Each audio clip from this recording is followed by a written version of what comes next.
David, are you an atheist?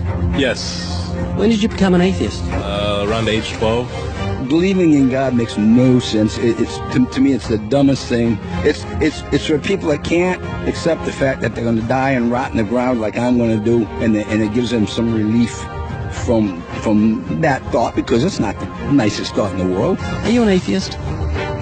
Yes. Yes, I am. Yes. Yes. Yes, sir. Are you an atheist? I am. Yeah, I'm an atheist. Yes, I am.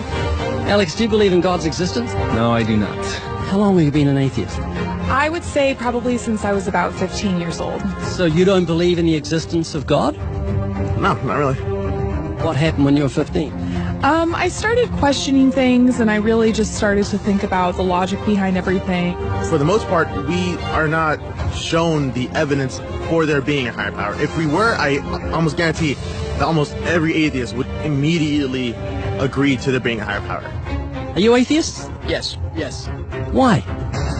Well, I just haven't seen enough evidence, I suppose. I grew up in a Christian family, and just over the few years during high school and as I grew up, I just realized that there wasn't a lot of evidence to support that belief system. Are you open to evidence? I think I am open to evidence. It just would have to be extraordinarily compelling, like out of this world compelling. If you could be given evidence, reasonable evidence, would you listen to it? Yeah, I would. You're someone who has no faith or no belief in a higher power or a creator, but if you were shown evidence, you would change your mind because you're open. Absolutely. Flick through the pages of the book I just put on your lap, look at the color pictures, and I'll ask you a question.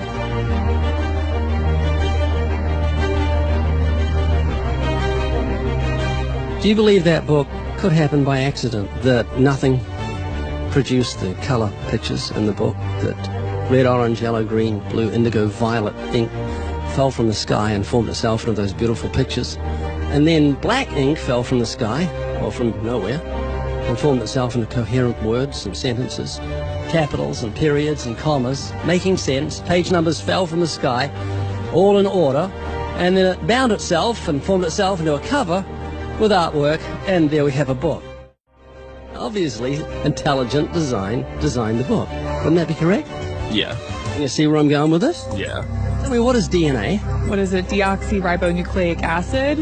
And it's what makes up our bodies and our cells and everything that makes us who we are. DNA is like our biological code, kind of like binary zeros and ones. Information about us, who we are, what makes us, parts of us, how we look, how we're built, everything like that. Your genes instructed your cells how to make your eyes and what color your eyes should be, and your hair, and your height, and your personality. Scientists call it the instruction book for life. Basically. Everything that you are or ever will be made of starts as a tiny book of instructions found in each and every cell. Every time your body wants to make something, it goes back to the instruction book, looks it up, and puts it together. The book of you would have 46 chapters, one for each chromosome. Each of our book's 46 chapters is between 48 and 250 million letters long. That's 3.2 billion letters total. This is the secret language of DNA. This is the book of life. Instruction book for life. Yes. Instruction book for life. Yes. DNA is made up of genes, and genes give instructions to the cells as to how your body should grow. Did you know that those instructions, the instruction book of your DNA, just your DNA, was laid out end for end, would go to the sun and back a number of times? That book of instructions is so comprehensive. DNA is the genetic information encoded in the cell of every living thing that instructs our cells how to grow and how to function. It's our genes that determine whether our skin will be dark or light, have brown or blue eyes, or red or green or yellow, have red hair, be brunette or blonde, be tall or not so tall, or the color of our feathers if we're a bird. Whether we're humans, fish, animals, insects, or plant life, the way our bodies look and operate has all been pre-written in the amazing book of our DNA. What do you think the mentality of someone who believes a book fell together without a bookmaker? Well, it would be crazy. Do you think a book could make itself? No, I don't. Of course not. No. Utterly impossible. Yes. If anything can happen by accident. I mean, from nothing. Couldn't happen, could it? I don't think so. It'd be impossible. It would be like saying an explosion caused everything that makes a 747 airplane to all just come together by accident without some intelligent thought behind it. That's a good point. Do you believe DNA happened by accident? No, I think that it developed over the course of many, many millennia of evolution and development. DNA exists in every living thing. Its origins don't matter. The fact that there is intelligent information tells us there must be an intelligent designer. Is this making you think? It is, and I do think about it from time to time. It's just, yeah, it's complicated, definitely. Well, DNA's complicated, but the point I'm trying to make is very simple. Book designer, or bookmaker, DNA, intelligent designer. God. Does that make sense? Yes. You're an atheist? I am. What would you think of the mentality of someone who thought a physical book could make itself? I think they'd be silly. Of course it can't make itself. What would you think of the mentality of someone who believed the instruction book for life, DNA, made itself? I think it'd be silly as well. It would need investigation. That's atheism. Absolutely. And what would you think of the intelligence of someone who believed the instruction book for life made itself? Low intelligence level. DNA happened by accident? Probably not too smart. DNA couldn't make itself. It's impossible. Does that make sense? Yes. Is this making you think? Yes. And what would you think of the person who believed that DNA, the instruction book for life, happened by accident? We're not just talking about human beings, we're talking about every form of life. Fleas, cats, dogs, elephants, cows, horses, trees, plants, everything has DNA, the instruction book for life. Which makes the book in your hand just seem feeble compared to the infinite intelligence that must have put the instruction book for life together. Can you see what I'm saying? Yeah. Do you believe DNA happened by accident? I believe it could. Explain it to me, how a program could make itself out of nothing on how to make a human eye, giraffe size, elephant size, cats, dogs, puppies, flowers, birds, trees. Every living thing has DNA that's so complex, it's mind-boggling, and must have been a genius beyond any human reasoning that put it together. And to say it happened by chance is infinitely sillier than saying a physical book happened by chance.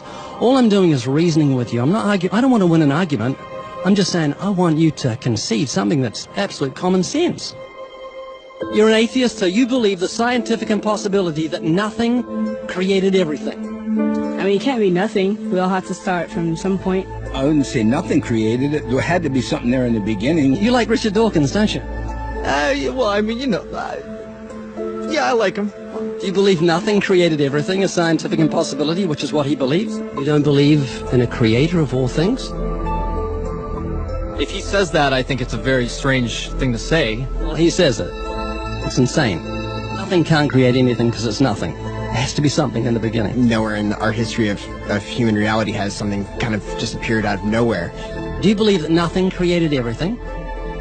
No, because nothing can perform actions. That makes no sense. It's a default position. If you're saying nothing created everything, then you're agreeing with Richard Dawkins. You're mischaracterizing Richard Dawkins, because Richard Dawkins, I'm sure he didn't say that. That seems ridiculous. Professor Richard Dawkins, arguably the world's most high-profile atheist, believes that in the beginning there was nothing, and that nothing created everything.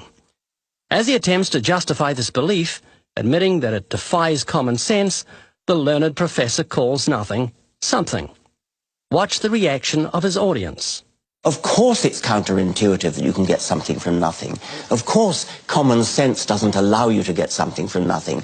That's why it's interesting. It's got to be interesting in order to give rise to the universe at all. Something pretty mysterious had to give rise to the origin of the universe. Which is exactly what's meant by nothing, but whatever it is, it's very, very simple. And why is that funny? Well, I think it's a bit funny to be trying to define nothing.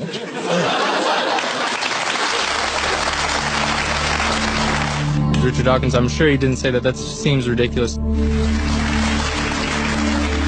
The audience reaction confused the normally eloquent professor because he's not used to being the object of laughter. What he didn't realize was he was talking to people who were endowed by their creator with the virtue of common sense. This was just another case where the emperor has no clothes. Someone should tell this man who has deceived millions, "You're talking foolishness." Is that what you believe? I mean, it can't be nothing. We all have to start from some point. But there has to be something that created everything. You just wasn't God. Is that what you're saying? Yeah. It's just evolution, how things became from one organism into many.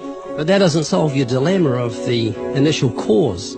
There has to be an initial cause. If there was a big bang in space that from there issued cats and dogs and horses and cows, the sun, the moon, the stars, the seasons, and all this marvel of creation came from a big explosion, what caused the explosion, and where do the materials come from the explosion, and why is there such incredible order from the explosion? Every explosion I've heard of creates chaos, not order. That makes sense? Oh, yeah. This is what you're looking for if you were looking for truth. This is your information that you need to say, well, that's logical. How could all this design from the atom to the universe, an incredible order, just happen by accident? Because an atheist actually believes nothing created everything, which is scientifically impossible. And I'm trying to say, Haley, I just want you to think. You're not just a blob of nothing, but it came from an explosion that created order, which is against nature. That means that you've got purpose and meaning in the universe. So it's not altogether bad news.